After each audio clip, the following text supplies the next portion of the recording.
Terry, just start off with what's it feel like to get back out here? I know you do. You've done it. You just said for 9 years in a row. Right. What's it feel like? Well, this is fun. This is kind of the reunion that I never had when I was playing football. To be able to come back and with the Davisons and the school approving of us putting together this whole tournament to gather up some of the alumni to come back and raise some money for the school, and it's fun. It's fun. It's always fun to be here. I don't know.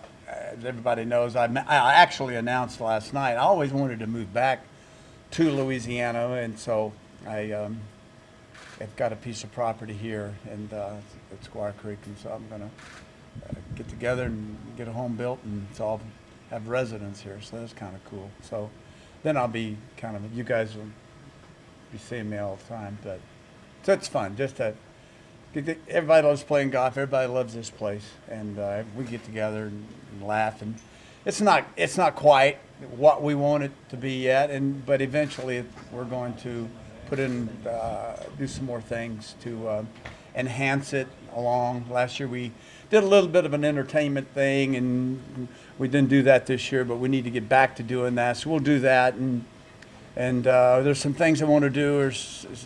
There's a lot of alumni that don't know we even do this, so that's a bad effort on our part. So we've got to. I've made some suggestions this morning. Let's get around the state. Let's go to various parts of the state, and let's start promoting. We don't promote enough. We just throw it out there and assume they'll come, but that's not necessarily the case. There's a lot of Louisiana Tech alumni that I've talked to, and I say, "Are you coming to the golf tournament? What are you talking about?" So the word's not out there, and there's just a lot more we can do, and we'll do it. We'll do it. But right now we've got a stable crop, man. We got our standbys that are here every year, and we love them for it. And we've got to get the word out a little bit more. Have people come up to you more to talk about the basketball team with all the success they've had recently? No. To answer your question, no, they haven't. People see me, they think football, and they don't necessarily talk about our school. So, but I'm well aware of how good we are. Thank God we kept this coach. At least we got this one for another year, which is good. It's not good. It's great. So I'm happy. I'm happy for that. The job that he's done, the NIT. I've never seen him play. I've never even been inside the gym here. Now it's crazy. But that's got to change, and it will. But basketball, proud of that. A new basketball coach for our women, proud of him. Young man from Marquette, that's cool. The football, skips, that's good. We're on the right track. Got the building going up at the end zone. That's awesome. A lot of great things happening here. New president, Dr. Dye, that's great. Good to have him aboard. We're going to straighten him out and fix him up. So we're in good shape here. We're on the right path. Terry, talk a little bit more about that building. I know you were instrumental in getting it started. I wasn't instrumental in anything, but I'm all for it. I'm all for bigger and better. I mean, I'm the one that said I'd rather play 10 major college universities and lose to every one of them than to beat Northwestern or Northeastern or Southeastern or USL or whatever they call themselves now. To me, that's just better. We're playing Alabama this week. Who y'all got? Nicholls State? All right, man, that's good for y'all. Y'all 1-0, we're 0-1. I don't care. I like playing the best, and that's the way I think. I think I need to get more people thinking like me, and the only way you can do that is you have people think like you that have a lot of money. I don't have any money. I've been divorced 3 times, so I'm short. But I need, the Davisons think like I do. We need more. Drake Mills thinks like we need more and more, and we just need more money, more contributions. That's why the alumni are so critical. Why this golf tournament is critical. To grow, to fill up the stadium, to get the kids out there.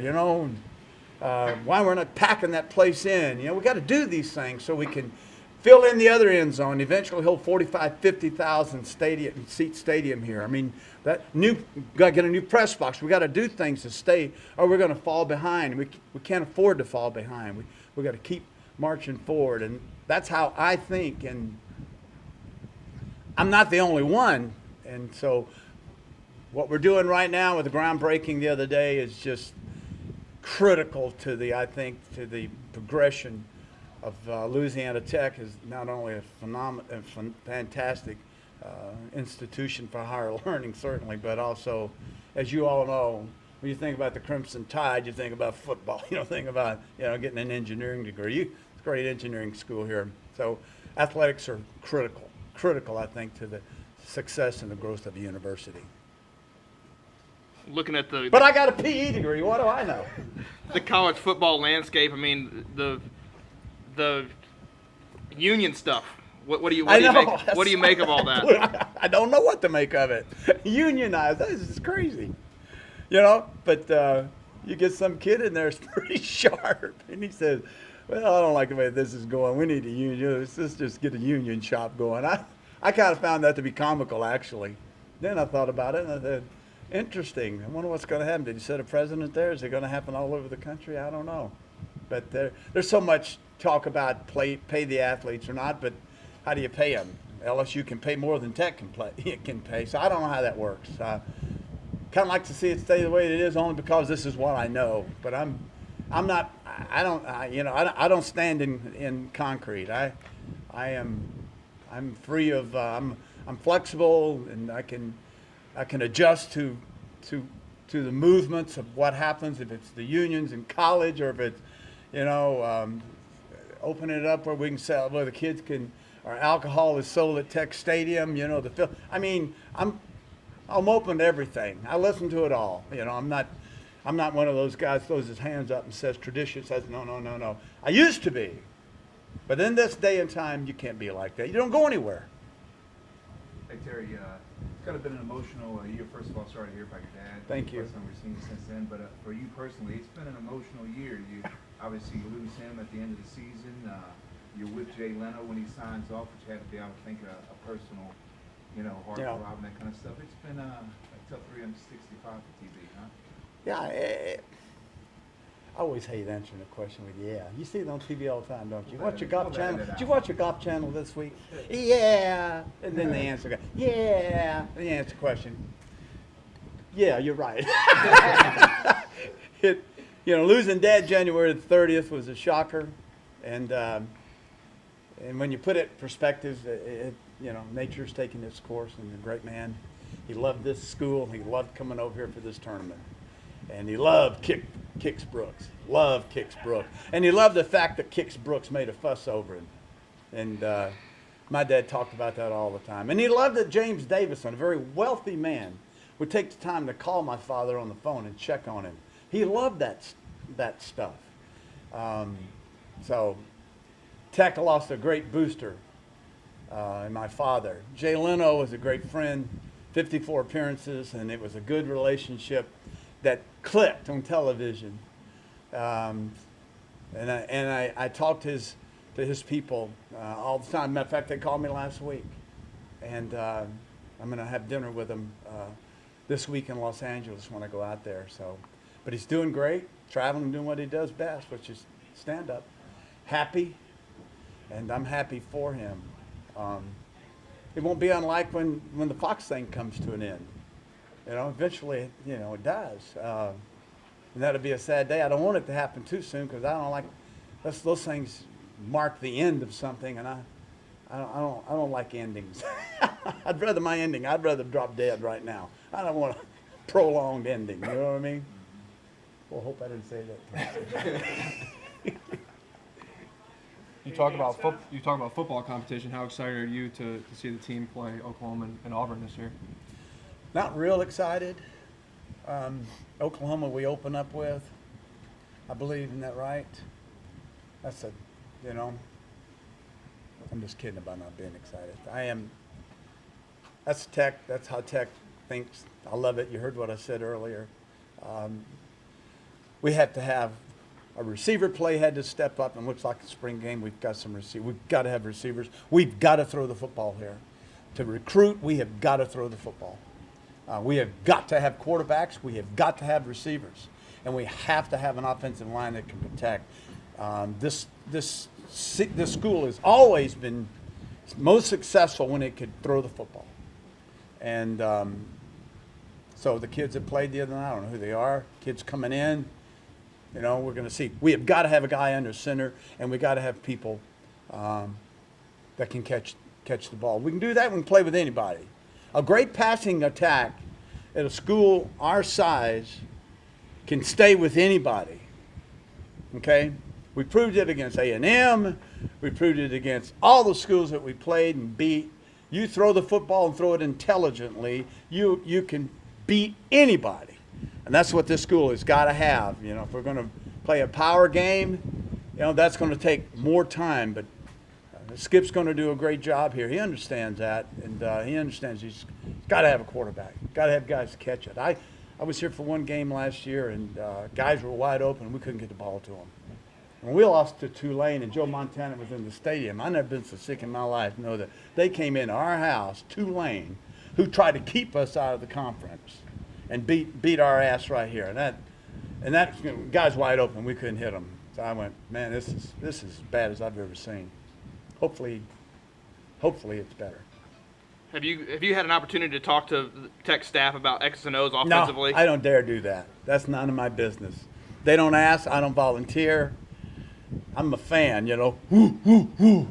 That's what I do. I root for them on television. I promote them on Fox. I talk about them around the country.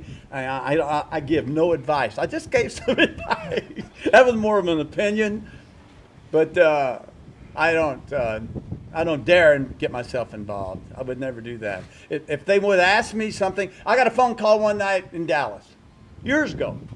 Bobby Bowden just moved down to Florida State, and he's probably in the second or third year. Phone rings, Bobby Bowden. Hey, Coach, what are you doing? Hey, sir, how you doing? Hey, I want to talk to you about that play where the tight end goes down and goes to the corner, and the flank, and it takes off this, and the back checks, and and I said, that's 62 basic. Well, tell me about it. So I took him through the play, 62 basic. And all the options and all the changes versus various coverages and the blitzes, and he's writing notes down on the phone. Football season's over with, Bobby Bowden calls me. He says, man, did you see our game against Clemson? I said, no. We hit that thing 9 times. I said, get out of here. Oh, I love that play. Look, so Bobby Bowden asked for some information, and no one here has ever called and said, ask me anything like that. Nor should they. Who am I to be telling Skip and them what to do, So I'm totally comfortable. I would not want to meddle, unlike some people. I don't meddle with the people that are hired. They do their job. And if they want some help or advice, and I think I can help, I will. I'll offer, or I'll tell them no. More than likely, I prefer to stay out of it. All right, guys, anything else? With the Hall of Fame career that you've had, what's it mean to you just to be able to come back here and be able to help your university and be able to talk about it on TV? Well, this is my love. Of all the things that I've done, this school has never forgotten me. It's never given up on me. It's always supported me. It's always defended me. And for that, and I graduated here. I got a degree from this school. They helped me get out of here.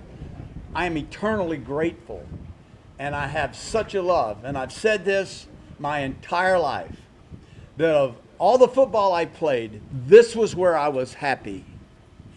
Not winning Super Bowls, not playing in high school. This is where I was happy.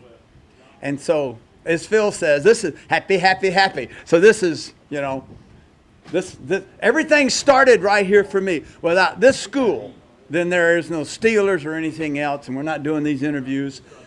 So I'm a man that is deeply indebted to this great institution, and will always be, and will always defend it, and will always give money to it, whatever I can, and always have, and will always support it, and will always defend it, and always lift it up, and always talk about it, and because I'm grateful.